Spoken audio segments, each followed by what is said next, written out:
આ ભજન આપણે જે ગણપતિ બાપાનું ગાઈ રહ્યા છીએ એને અર્વાચીન કહેવાય. આના પહેલા 50-60 વર્ષ પહેલા જે ગણપતિ ગવાતા હતા એ બહુ પ્રાચીન ગણપતિ છે. એ કેવું ભજન છે ખબર? તમે ભાંગો મારા ગલડાની ભ્રાતા,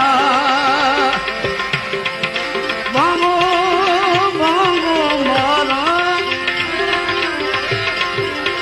ભાંગો મારા ગલડાની ભ્રાતા રે ગણપતિ દાતા મેરે દાતા.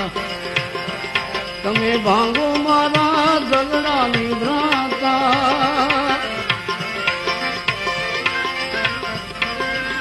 એ મારા દુઃખ દારિદ્ર મટી જાતા રે ગણપતિ દાતા મેરે